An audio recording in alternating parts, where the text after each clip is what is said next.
Hallo zusammen! Ich sitze jetzt in meiner gemütlichen Ecke. Ich habe einen leckeren Kaffee mit dabei, zeige ich euch. Schaut mal her, ganz lecker aus. Ist gut.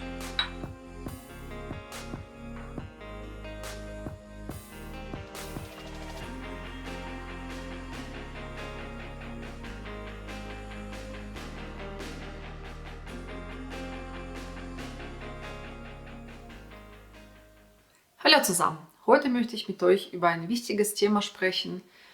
In meinen Augen ist das Thema sehr wichtig, denn ich bekomme diese Fragen sehr oft in meinem beruflichen Alltag gestellt.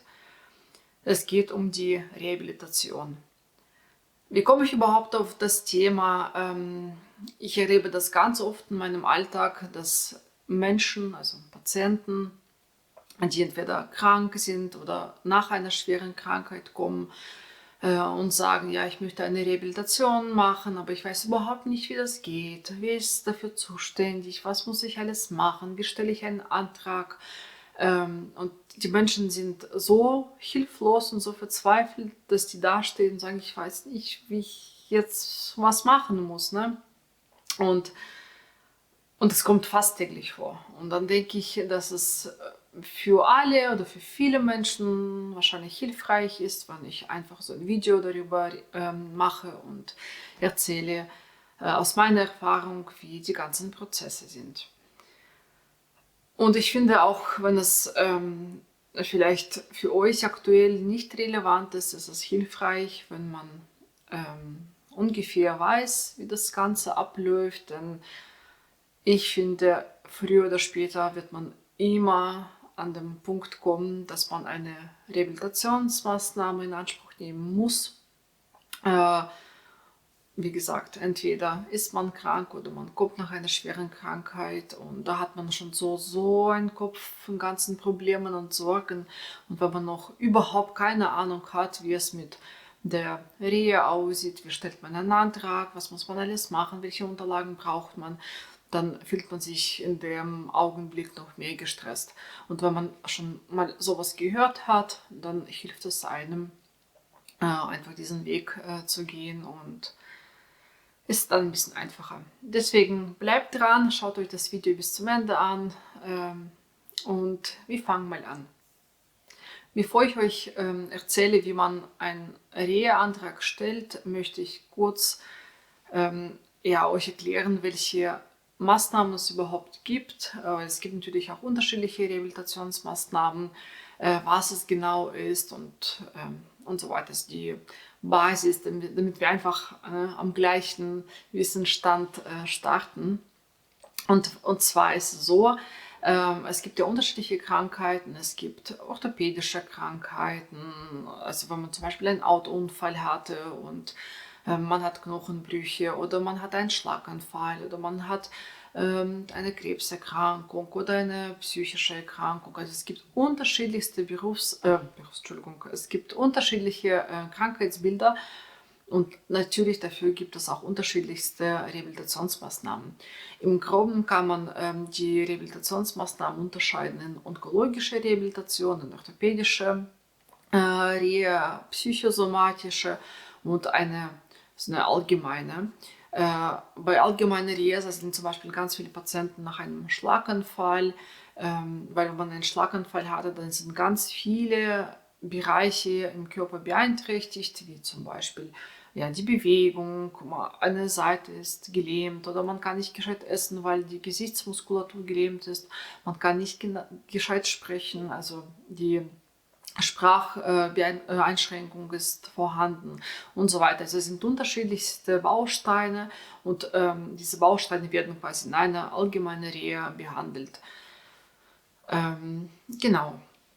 Was ist eigentlich überhaupt eine Reha, eine Rehabilitationsmaßnahme? Da macht man ganz viele Behandlungen am Stück. Also meistens ist man in einer Klinik und die Maßnahme dauert 2 bis 3, manchmal sogar 4 Wochen und die Patienten sind dann in der Klinik. Das ist die stationäre Rehabilitation. In den meisten Fällen ist es auch stationäre Reha. Es gibt auch eine ambulante Reha, das heißt, man geht einfach tagsüber in die Klinik und schlafen tut man dann zu Hause. Ne? Die Übernachtung ist dann in den eigenen vier Wänden. Aber in den meisten Fällen sind das schon stationäre Rehabilitationsmaßnahmen. Und wie gesagt, der Patient ist dann in der Klinik und da wird ganz viel, ganz intensiv, wirklich täglich 6 bis 8 Stunden unterschiedlichste Behandlungen gemacht. Und der Patient wird im Rahmen einer Krankheit, also man ist noch schwer krank, behandelt oder nach einer Krankheit, damit man einfach ein bisschen schneller eine vollständige oder fast vollständige Genesung erreicht und dass man einfach zu Kräften kommt und dass es einem besser geht. Genau, das waren so grob die Sachen, die man am Anfang wissen muss. Jetzt kommen wir zur Antragstellung. Also die erste Frage, die wirklich entscheidend ist, wer ist dafür zuständig?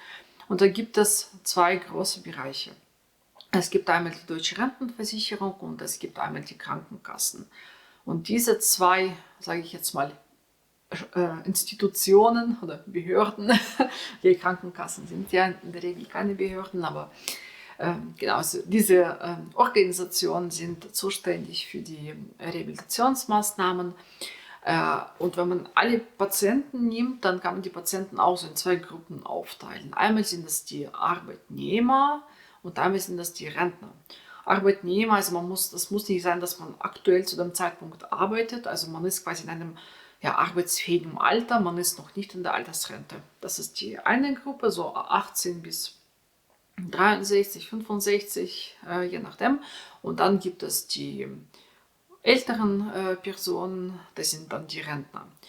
Und jetzt Achtung, welche Organisation ist für ihren zuständig? Also die Deutsche Rentenversicherung ist immer für die Arbeitnehmer, also für die arbeitsfähigen Menschen zuständig und die Krankenkassen sind für die Rentner zuständig. Viele kommen da durcheinander, weil man denkt, ja, Deutsche Rentenversicherung, ja, die machen die Rentner und die Krankenkassen machen die Arbeitnehmer. Das ist nämlich genau andersrum. Und das war auch am Anfang meine Eselsbrücke, dass ich mir das so gemerkt habe, es ist immer andersrum.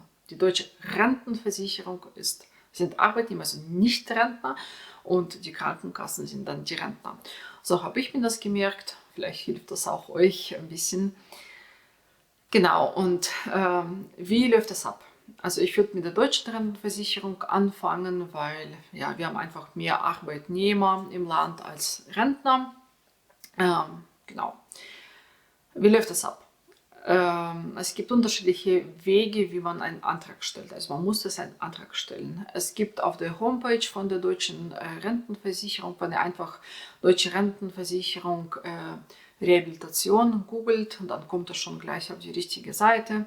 Man kann einen Online-Antrag stellen auf die Reha und da werden persönliche Daten erstmal abgefragt. Das muss immer der Patient selbst machen, also das macht nicht der Arzt.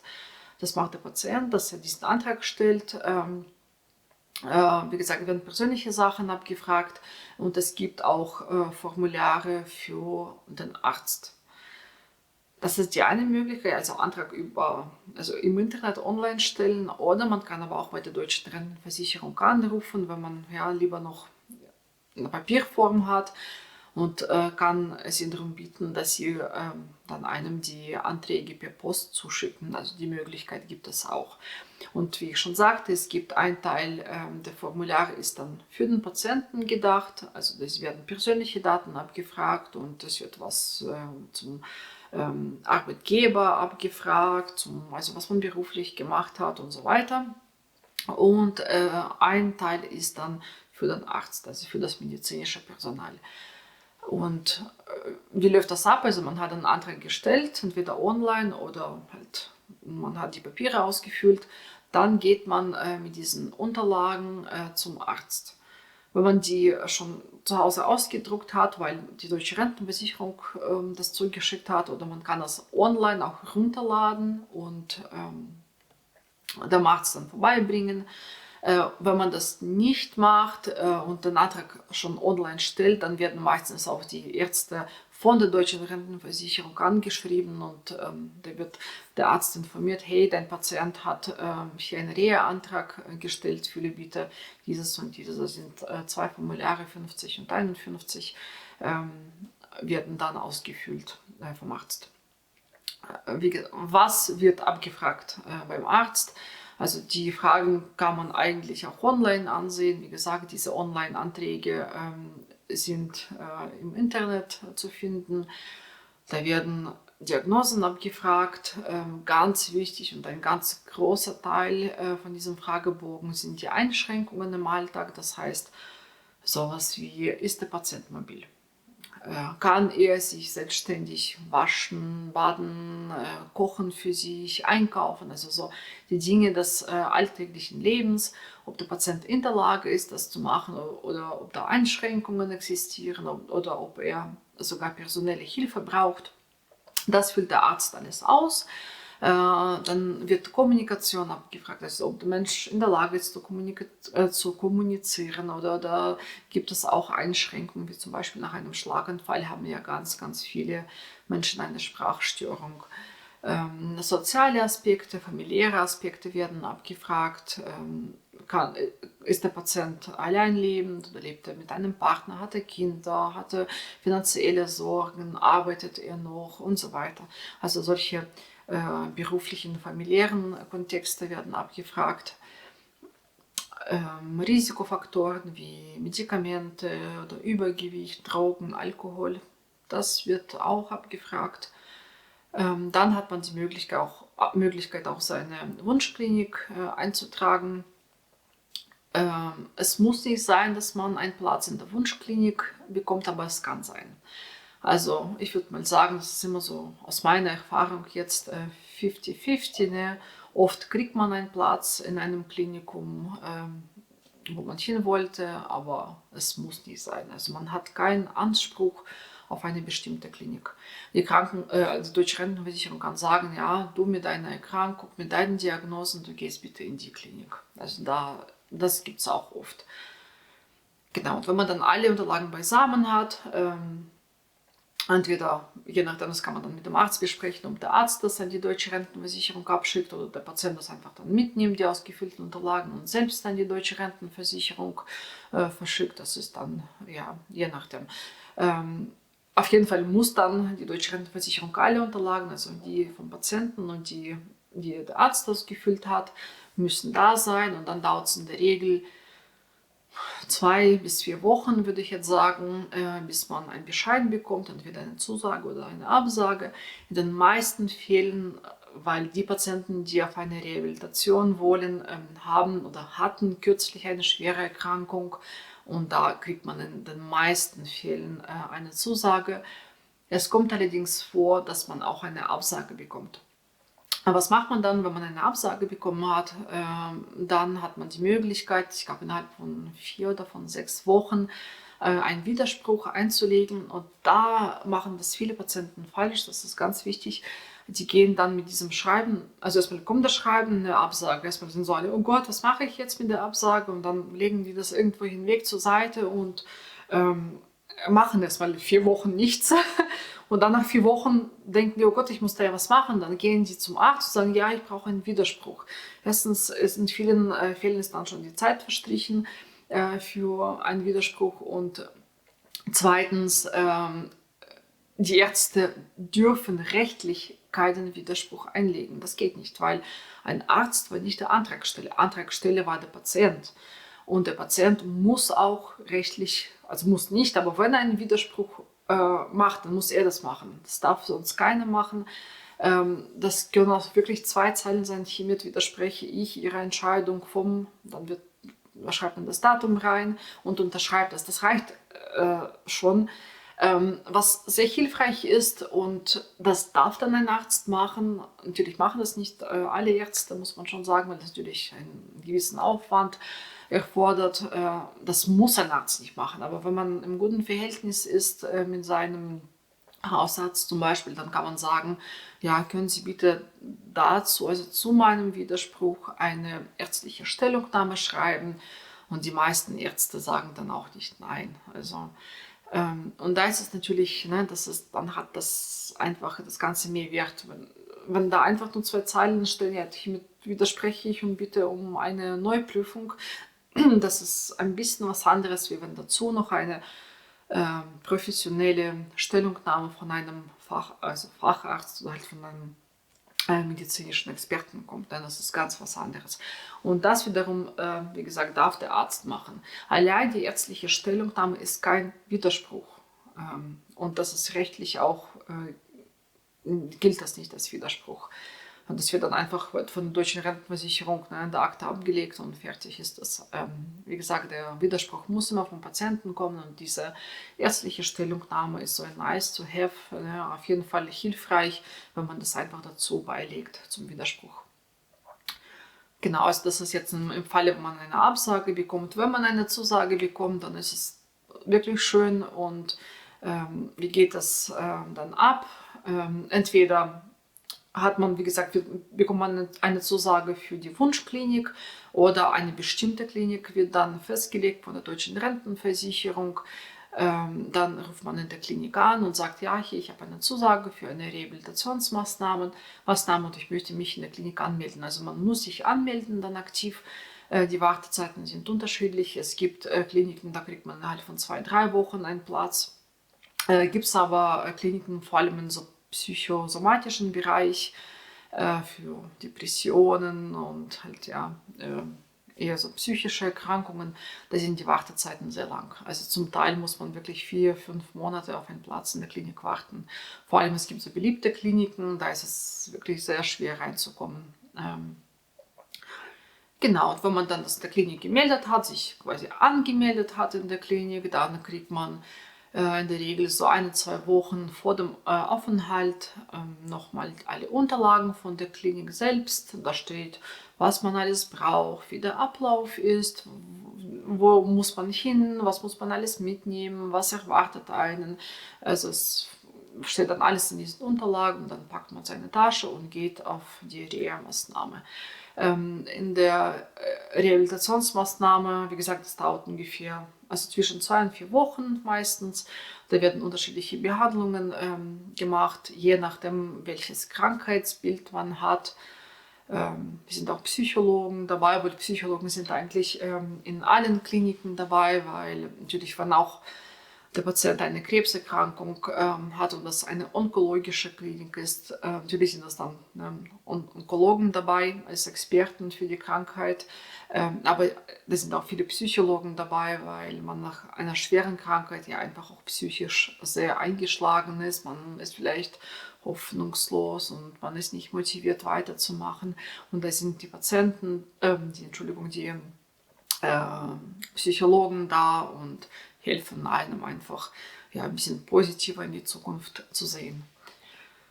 Ja, das war so der Teil jetzt mit der deutschen Rentenversicherung. Wie gesagt, deutsche Rentenversicherung ist für die Arbeitnehmer, für die arbeitende Bevölkerung zuständig.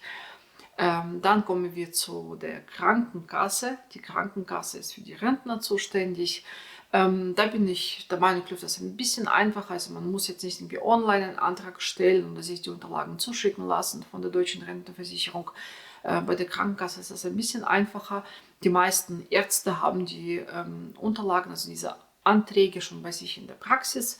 Das heißt, man geht zum Arzt, man äußert den Wunsch, dass man in einer Reha-Klinik behandelt werden möchte.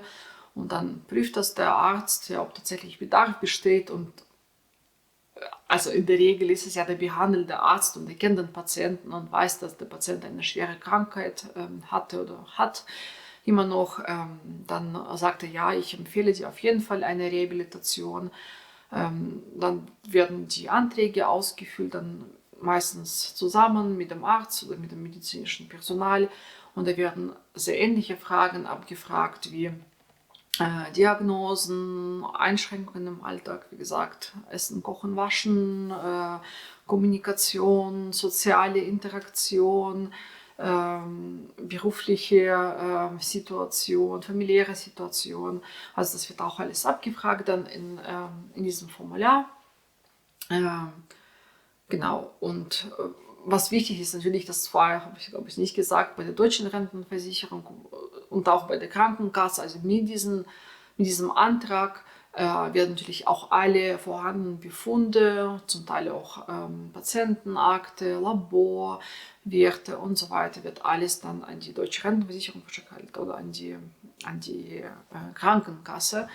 Man muss ja auch natürlich die Diagnosen irgendwie nachweisen, weil wenn man einfach dazu schreibt, ja, der Patient hat Krebs gehabt, ja, der Träger braucht einen Nachweis dafür. Wie gesagt, dann die ganzen medizinischen Unterlagen werden dann auch immer mit diesen ganzen Anträgen mitgeschickt. So ist es auch bei der Krankenkasse. Der Arzt schickt dann diesen Antrag, dieses Formular, was man zusammen mit dem Patienten ausgefüllt hat, an die Krankenkasse. Und dann wird das geprüft, bearbeitet und entweder kriegt man eine Zusage oder man kriegt eine Absage.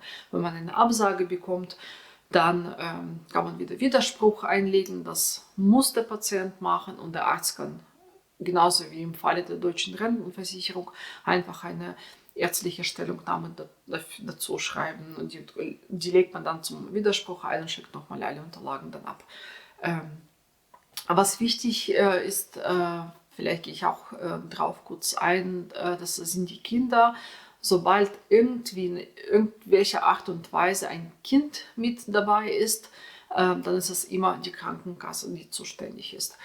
Dann gibt es zwei Möglichkeiten. Wir stellen uns vor, ja, es ist eine alleinerziehende Mutter, sie ist 35 und sie hat einen Autounfall gehabt zum Beispiel und hat viele Knochenbrüche und kann jetzt im Geschlecht laufen und möchte eine Reha machen.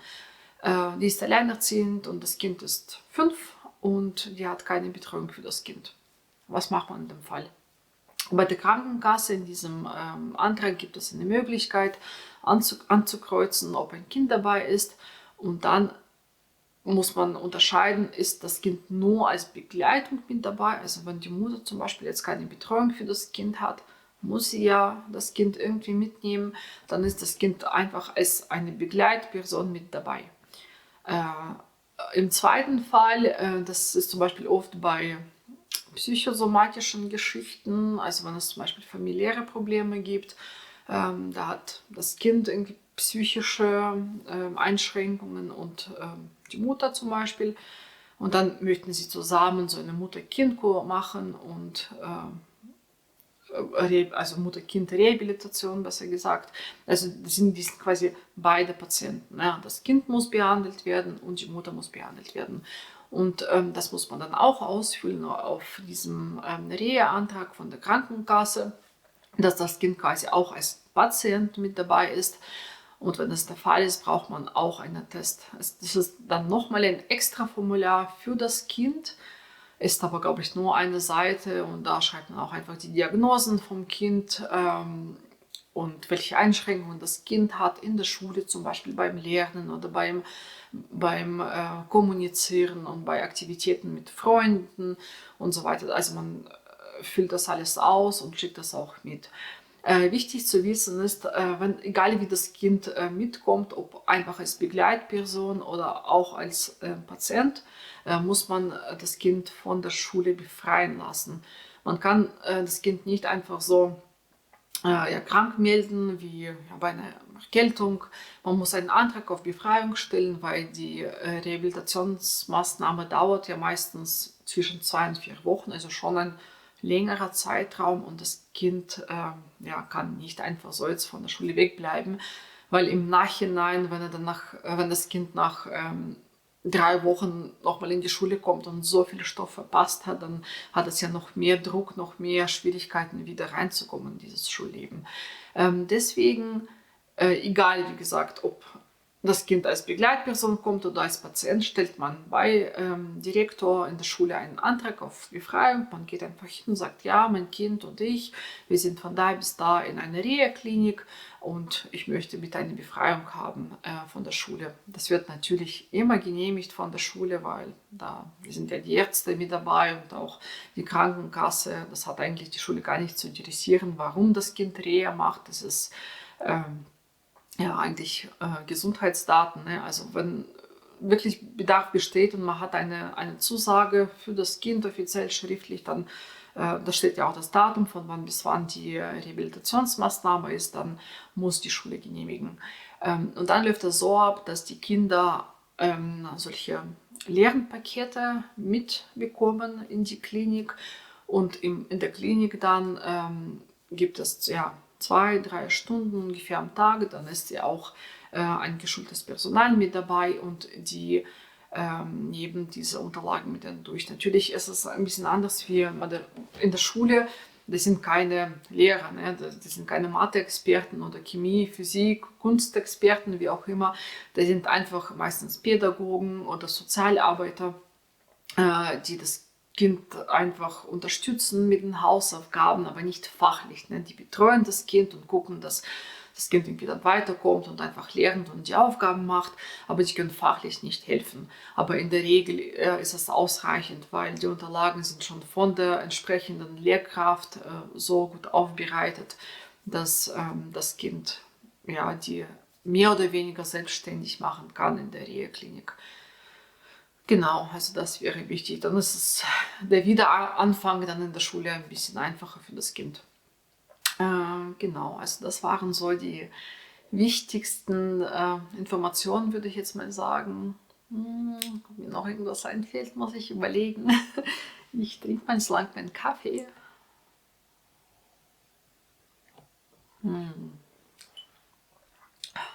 Lecker. Genau, also ich hoffe, dass das Video hilfreich war. Wenn ihr noch Fragen habt, schreibt es mir gerne in die Kommentare. Ich freue mich auf einen Like, wenn es euch gefallen hat. Vielleicht wollt ihr ja mehr solche Videos, die so spezifisch aus dem medizinischen Bereich kommen. Wie gesagt, ich arbeite in der Medizin. Ich kenne mich schon mit vielen, vor allem, ja, sage ich jetzt mal, bürokratischen Sachen in der Medizin aus.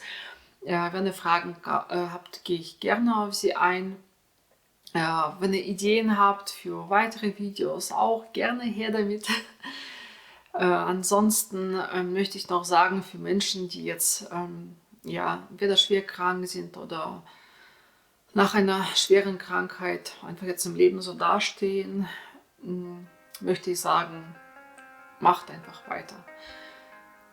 Jeder Tag hat etwas Positives an sich, auch wenn der Tag ganz, ganz, ganz schlecht ist und negativ, kann man immer etwas finden, was an dem Tag gut war. Die Sonne schien, die Luft war ganz schön frisch, der Partner war da, die Kinder waren zu Besuch. Das Leben hat immer schöne Seiten und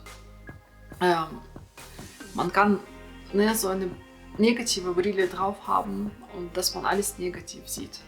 Man sollte diese Brille ausziehen und eine positive Brille anziehen. Man kann in jeder Situation etwas Positives denken. Ich weiß, dass es sehr, sehr, sehr schwierig ist für Patienten, die Chemotherapie machen und Schmerzen haben im ganzen Körper, Übelkeit und es gibt ganz, ganz schlimme Fälle, aber trotzdem, man sollte nie seine Hoffnung verlieren. Die Medizin heutzutage ist gut. Die Ärzte sind gut, es gibt viele Behandlungsmethoden, es gibt viele gute Medikamente und man bekommt viele Menschen wieder gesund. Ne? Und das ist das Leben. Die Menschen werden krank, wir leben ja. Ne? Die Tiere werden krank, die Menschen werden krank, die Pflanzen werden krank. Jeder wird früher oder später krank, aber es ist irgendwo, ich möchte nicht sagen normal, aber das gehört auch zum Leben. Und es ist wichtig, dass man auch in schweren Phasen die Hoffnung nicht verliert. Das geht immer weiter. Man sollte nach vorne schauen, ne? Und einfach schätzen, das man hat, weil man hat immer etwas im Leben, für was es sich lohnt, weiterzumachen, weiterzuleben. Ich wünsche allen kranken Menschen viel Geduld, viel Kraft, viel Hoffnung. Hoffnung ist das Wichtigste. Man darf die Hoffnung nie verlieren. Ich hoffe, das Video hat euch gefallen. Ihr habt was gelernt. Wenn ihr Ideen habt, Anregungen, her damit. Ich bin offen dafür. Und ich wünsche euch allen alles Gute.